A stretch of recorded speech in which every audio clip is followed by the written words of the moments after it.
Hi, I'm David Goforth with Extension Successful Gardener. Our farmers market here in Cabarrus County is fixing to open.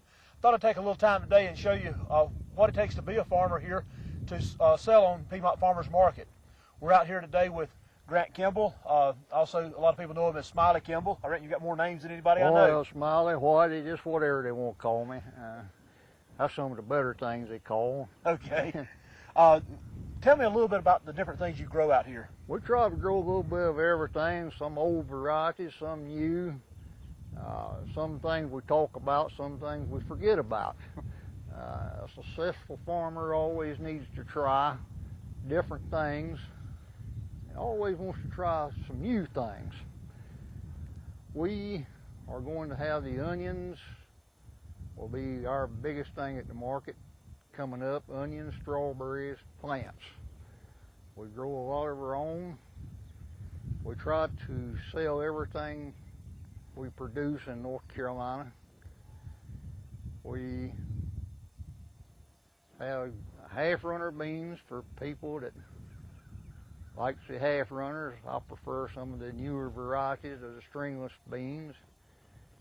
We have some red potatoes, white potatoes,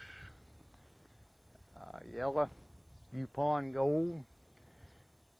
The beans we prefer will be the Derby top crop. The tomato that we prefer will be the Big Beef. The Mountain Fresh is probably the two of the better ones. We raise some yellow pear tomatoes, some red pear tomatoes, some cherry tomatoes. We have a new pink tomato we're trying this year. We also have the Pink Girl and the German Johnson. Probably the best named tomato will be your Better Boy. That's the brand that everybody knows, everybody wants. It's a good tomato. Some of the other things that you're growing this year, including some of the melons. You grow a Golden Beauty melon I've seen in the past. We're probably about the only ones really in Rowan County that's growing the Golden Beauty because it's so ugly. People don't buy it unless they get a taste of it. And then after they taste it, well, they come back every week and want some more. The brand name cantaloupe, I guess in this area will be the Athena, which is a good cantaloupe. The best cantaloupe for taste will be your burr pea, but you can't make any money off of it because when you pick it, you got to sell it, or it'll be rotten the next day. A lot of new varieties, the Money Maker, the Star Headliner, Star Performance, Magnum 45s, they all fall right in the line for Athena. Now, as far as watermelons, you are planning on growing some watermelons again this year. Watermelons consist this year of where the onion patch is right here beside us. We hope to raise a big watermelon come under the name of Piedmont Farmers Market at the fair this year. I'm shooting for better than a 100-pound melon. The melons that we prefer to eat will be any of the smaller varieties such as the Dixie, Jaden Stars, what's some other small melons? Those are the ones, the Dixie Lee, and do you grow any Crimson Sweet or? Yeah, we'll grow some of the Crimson for the smaller size. The medium-sized watermelon will be the Charleston Gray, the Jubilee, maybe Cannonball, and that names. They all eat good. The bigger watermelons, I've never eaten one that had a good taste. Have you? Anything over 75 pounds? I like the Crimson Sweets myself.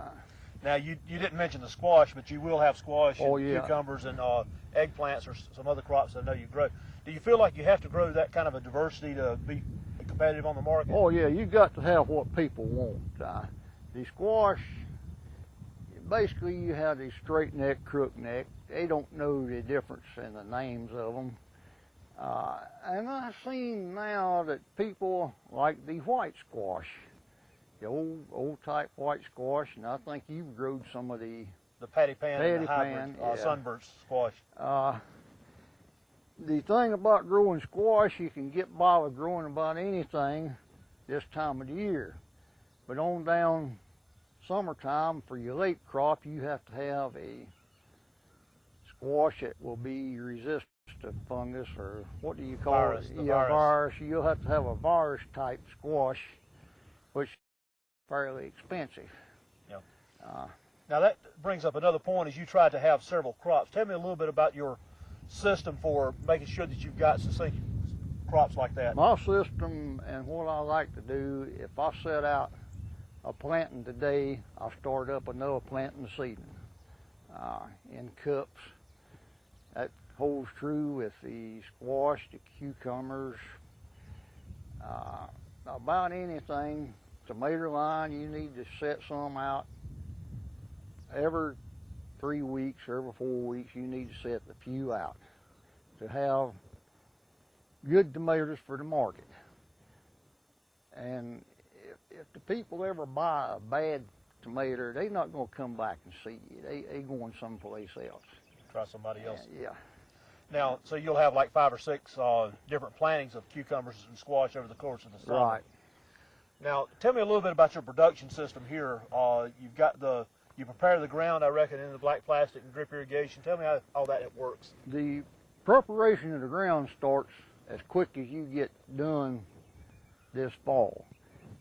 You need to put clover, any kind of cover crop on the ground. And this spring when you start, you disc that in. We don't never plow. We hadn't plowed in probably 10 years. Do you find that about true around a lot of the people? counties? There's still people using the moldboard plow. There's some people discing in things. We like to disc everything in, lay it off, put our plastic down, our soil samples, put the drip irrigation in, then put our plastic down, and then we're ready to start planting whenever the time gets ready. A lot of people set stuff out early. I prefer to wait till you see the blackberries bloom, because that's about the time that everything's done. You might be a little later, but you don't have to worry about the frost, the cold weather. The cucumbers we was talking about, there are probably 2 kinds raised in this part of the country. It will be Carolina, which is a pale green cucumber, and the Eureka, it's a more of a green cucumber, both of them pickling type. Then you raise the long green, which would be your poinsettia. I don't know, do you have any other names just right off the top of your head? We don't grow no. And then you have the burpless cucumbers, which we try to stay away from because you don't have much of a market on the burpless. Tell me a little bit about the time that's required for you out here. You working out here full time now? Well, basically this is a place to get away from home. I usually come in about daylight, and I usually go back about 4, 5, 6 o'clock. On Sunday mornings, there's nothing I enjoy better than coming up, bringing some coffee before church, sitting down and watch the rabbits eat the lettuce, watch different things happen, quiet. But you try to plant enough for the rabbits. Groundhogs, they'll wipe you out real quick. We try to keep the groundhogs gone. Now, on a market morning, let's talk a little bit about a market more like a Saturday morning. Sort of what's your schedule on Saturday morning? Saturday morning, you have to have everything ready to go on Friday evening. Then usually I'll make 2 trips. I'll make one late Friday evening to the market, and then on Saturday morning you'll bring in the rest of the stuff, the produce. In the summertime, you'll have to keep a lot of stuff in the coolers, which is still classed as fresh produce, although it's been cool for a day. What's really the definition of how long can it stay in the cooler and still be fresh? You ever heard anybody say? Basically, it's fresh if it's not been processed or frozen. So on squash, you have a prettier product if it's not been in the cooler over a day. Now, one of the things that you do as far as harvesting things, you go to 3 markets during the course of the week. Right. And that will allow you to, you don't have to carry things more than a day in the cooler. Right. And getting them cool will help them have a longer life after they're sold, too. Smiley, tell me now a little bit about what you would advise a young person that was interested in getting into farming. Would you encourage them to do what you're doing here, or how would you do that? A young person is getting into farming, I'd advise to stay out of it, unless you're going to inherit a lot of land, a lot of money, and you just wanted to work the land because you liked it. The big co-ops, you can't compete with the bigger farming on vegetable growing, because the main food line, places like that won't buy from a small individual. The thing you have to do is have your market set up before you ever try to grow a particular thing. If you enjoy it, do it. Get out, get your hands dirty, take a kid with you, set out some plants, try anything. But the biggest thing is to enjoy it. And that's what I do. I enjoy it. I hope to do it to the day I die. I'd just soon to die right here, sitting out a tomato plant, as I had in a hospital or a nursing home. This is what I enjoy. Well, I hope that you can continue to enjoy this for a long time, Smiley. If you've got any questions about the Piedmont Farmers Market, you can give me a call there at the office. We do have a vendor packet for vendors that might be interested in selling at the market, available from the office there. There's an application process now and a fee process for membership, but it's really a good group of individuals. A lot of people like Smiley here that are out there that enjoy it, that are producing the food that you have available down there on Saturday mornings and on Monday and Tuesday and Wednesday at the other markets. If you've got any questions about horticulture, give me a call at the office. And until next time, plan and plant for a better world.